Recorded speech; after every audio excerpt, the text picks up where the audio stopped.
नमस्कार दोस्तों, कस्बा 24 में आपका स्वागत है। आज लगातार जिस तरह से बिहार की राजनीति पल प्रतिपल करवट ले रही है, आप अब तक दोनों गठबंधनों में मतलब कि जो मेन कंक्लूजन पर पहुंचना है, अब बताइए 17 तारीख तक ही नामांकन का डेट है, आज 12 तारीख हो गए, लेकिन दोनों वहां गठबंधन हो या फिर एनडीए, इन दोनों ने अपने प्रत्याशियों का ऐलान नहीं किया और रस्साकसी मतलब काफी। हम पहले हम बात करेंगे महागठबंधन की कि महागठबंधन में कहां गांठ पड़ी हुई है। अब ये दिल्ली जाकर खुलेगी या फिर पटना तक ही, क्योंकि पटना में तो बात बनी नहीं। कल आपको जानकारी दे दूं कि महागठबंधन को की मतलब सीट शेयरिंग को लेकर के पटना में लगातार बैठक हुई। तमाम बड़े लीडर जो थे कांग्रेस के वो और राजद के, तमाम तेजस्वी यादव के साथ साथ कई बड़े नेताओं जो महागठबंधन के हैं उनके साथ बैठक हुई, लेकिन बैठक का कोई नतीजा नहीं निकला।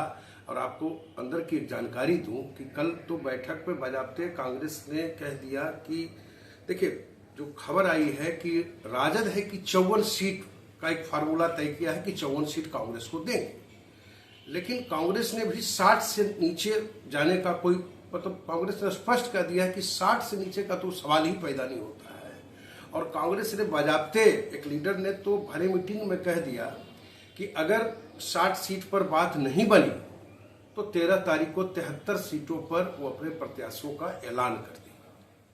बहरहाल आज दिल्ली जा रहे हैं लालू प्रसाद, तेजस्वी यादव, राबड़ी देवी, तीनों चूंकि रावजी बंधु कोर्ट में उनका IRCTC घोटाले को लेकर के सुनवाई है, तो आज जा रहे हैं। और देर रात दिल्ली में राहुल गांधी से हो सकता है कि तेजस्वी यादव लालू प्रसाद से मुलाकात हो और सीट को अंतिम रूप दिया जाए, क्योंकि कुछ सीटों को लेकर के दोनों पार्टियों में गजब साजिश है। वारसलीगंज सीट है, वो कांग्रेस किसी कीमत पर, खास करके कांग्रेस का टारगेट है कि जहां वो दूसरे नंबर पर कम मार्जिन से चुनाव हारा या जीत हुई, उस सीट को किसी कीमत पर छोड़ना नहीं चाहती है। वारसलीगंज परंपरागत सीट रही है, किसी जमाने में रामाश्रय बाबू जब कांग्रेस के बड़ी लीडर हुआ करते थे वहां से विधायक रहे हैं। तो वारसलीगंज हो गया, लखीसराय कुछ इसी तरह का है, राजद वो भी सीट चाहती है, लेकिन कांग्रेस है कि किसी कीमत पर लखीसराय देने को तैयार नहीं है। तो ये कई ऐसी सीटें हैं। मैं तो ये 2 सीट की एक बानगी दी कि कुछ सीटों पर अब भी जीत पूरी तरह बरकरार है और वही है कि बात जम नहीं रही है। अब बड़ी बात है कि देखिए, अब आज शनिवार को पूरा मीडिया कहा महागठबंधन की बैठक हुई, कोई सीट बंटवारे पर कुछ नहीं हुआ, कोई बात नहीं बनी। आज अब दिल्ली में जब देखिए, एक और चीज बता दूं कि राजद ने जो फार्मूला तय किया है वो कांग्रेस किसी भी सूरत में मानने को तैयार नहीं। राजद खुद 137 पर लेना चाहती है, कांग्रेस को 54 सीटें देना चाहती है, CPI को 4, JMM को 2, VIP को 18, CPIML को 22 और CPM को 6। इस तरह का फॉर्मूला कांग्रेस ने तैयार किया है और कांग्रेस 60 से कम पर किसी कीमत पर मानने को तैयार नहीं है।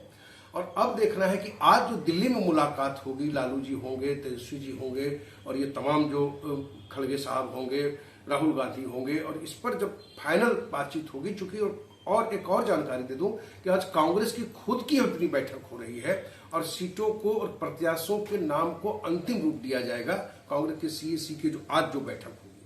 और फिर उसके बाद महागठबंधन के साथ बैठक होकर फिर सीटों के बारे में, और जो खबर आ रही है कि कल तक ये ऐलान हो जाएगा कि कौन पार्टी कितनी सीट पर लड़ेगा और किस किस विधानसभा सीट पर किसका दावा होगा।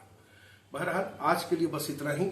जो मुझे खबर आते रहेगा कि आखिर क्या हो रहा है महागठबंधन में या क्या फिर हो रहा है एनडीए में, वो उस खबरों से आपको हम आगे भी रूबरू कराएंगे।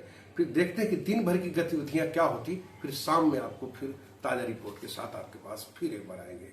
आज के लिए बस इतना ही। आपसे विनम्र आग्रह है कि हमारे चैनल को सब्सक्राइब करने की कोशिश करें, लाइक करें। आज के लिए बस इतना ही। कस्बा 24 से पटना से मृत्युंजय कुमार।